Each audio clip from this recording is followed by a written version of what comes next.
Assalamualaikum warahmatullahi wabarakatuh. Bagaimana kabarnya anak-anak hari ini? Semoga sehat selalu ya. Hari ini, Ibu akan menjelaskan mata pelajaran Bahasa Indonesia kelas 6 KD 3.4, yaitu menggali informasi penting dari buku sejarah menggunakan aspek apa, siapa, kapan, di mana, mengapa, dan bagaimana. Hari ini kita akan belajar tentang yang pertama, informasi penting dengan aspek 5W plus 1H. Yang kedua, kalimat efektif. Dan yang ketiga, kata baku. Yang pertama yang akan kita bahas yaitu informasi penting dengan aspek 5W plus 1H. Yang pertama, fungsi aspek kata tanya.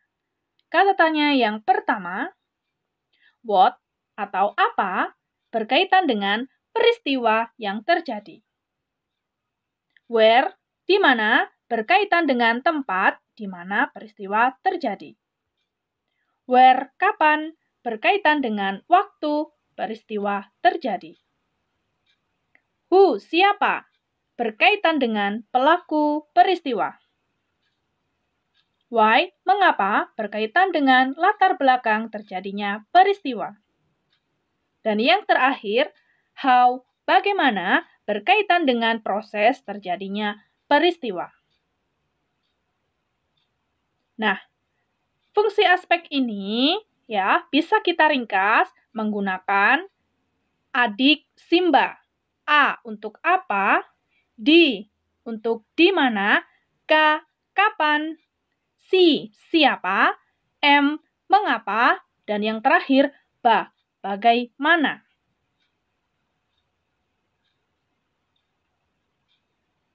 Cara menemukan informasi penting dengan kata tanya. Nah, di sini suatu teks bacaan memiliki informasi penting. Yang pertama, cara kita menemukan informasi penting adalah dengan membaca teks secara utuh dan cermat. Yang kedua, buat pertanyaan menggunakan kata tanya adik Simba sesuai dengan teks bacaan. Yang ketiga, cari jawaban pada pertanyaan yang sudah kalian siapkan tersebut dan sudah kalian sesuaikan dengan teks bacaan. Dan yang terakhir, gunakan jawaban tersebut sebagai informasi penting. Selanjutnya, contoh. Peristiwa Proklamasi Kemerdekaan Indonesia terjadi pada tanggal 17 Agustus 1945. Kemerdekaan Republik Indonesia 17 Agustus 1945 membawa perubahan mendasar bagi kehidupan rakyat. Nah, kita akan mencari informasi penting dari bacaan tersebut menggunakan kata tanya. Informasi pada kalimat tersebut berupa waktu terjadinya suatu peristiwa, yaitu pada tanggal 17 Agustus 1945. Jadi, kata tanya yang tepat adalah kapan.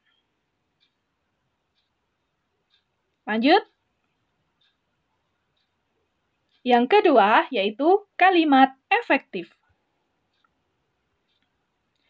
Kalimat efektif adalah kalimat yang sesuai dengan kaidah bahasa Indonesia yang tercantum dalam PUEB atau Pedoman Umum Ejaan Bahasa Indonesia.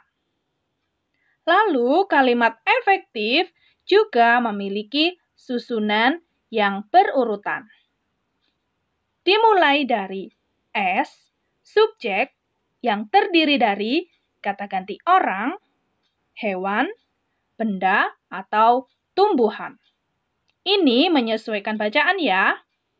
Lalu yang selanjutnya, P, atau predikat, yang terdiri dari tindakan dari subjek. Yang selanjutnya, O atau objek yang terdiri dari sesuatu atau benda. Yang terakhir K atau keterangan yang terdiri dari kata tanya di mana, kapan, dan bagaimana, yaitu tempat, suatu kejadian, waktu suatu kejadian, dan kondisi dari suatu kejadian.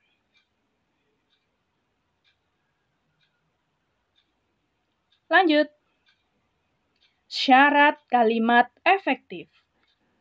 Yang pertama harus sesuai dengan EYD atau ejaan yang disempurnakan. Maksudnya adalah menggunakan ejaan, tanda baca, dan susunan kalimat yang sistematis. Atau menggunakan SPOK. Selanjutnya, tidak bertele-tele. Maksudnya adalah tidak banyak menghamburkan kata, usahakan lebih ringkas agar mudah dipahami. Dan yang terakhir, tidak ambigu. Maksudnya, kalimat yang digunakan jelas dan tidak menimbulkan keraguan bagi pembaca. Jangan lupa ketika kalian membuat kalimat efektif, harus memperhatikan syarat-syarat ini ya. Selanjutnya, contoh. Di sini ada dua contoh, kalimat tidak efektif dan kalimat efektif. Contoh yang pertama, Fitri sangat giat belajar demi untuk ujian sekolah. Nah, di sini kalimat yang tidak efektif ini mengandung kata yang berlebihan dan bertele. Maka kalimat efektifnya adalah Fitri giat belajar untuk ujian. Ingat, kalimat efektif harus ringkas dan mudah untuk dipahami. Contoh yang kedua, Diana mengiris dan memotong sayuran wortel dengan cepat sekali. Kalimat efektifnya, Diana memotong wortel dengan cepat. Di sana ada kalimat yang terlalu bertele-tele, ya. Contohnya adalah mengiris, karena memotong dan mengiris itu artinya sama. Maka diringkas saja, Diana memotong wortel dengan cepat. Contoh yang ketiga, semut adalah serangga yang suka makan gula karena manis dan semut suka makanan manis. Dan kalimat efektifnya adalah semut adalah serangga yang menyukai gula. Nah, di sini bisa kalian lihat, pada kalimat yang tidak efektif terdapat kata-kata yang berlebihan. Maka kita bisa meringkasnya dengan kalimat semut adalah serangga yang menyukai gula. Paham ya sampai sini? Kita lanjutkan yang terakhir. Kata baku. Kata baku. Nah, di dalam informasi pada suatu teks sebaiknya menggunakan kata baku. Nah, kata baku adalah kata yang digunakan sesuai dengan pedoman atau kaidah bahasa yang telah ditentukan dengan bersumber pada KBBI atau Kamus Besar Bahasa Indonesia. Kata baku digunakan dalam acara resmi, sedangkan kata tidak baku untuk bahasa kita sehari-hari. Jadi, ada perbedaannya ya. Contoh, ada dua kata baku. Yang pertama, aktivitas menggunakan V dan aktivitas menggunakan F. Manakah di sini yang termasuk kata baku? Yang termasuk kata baku menggunakan huruf V. Yang selanjutnya, praktik dan praktek. Manakah yang termasuk kata baku? Yang termasuk kata baku adalah yang menggunakan huruf E.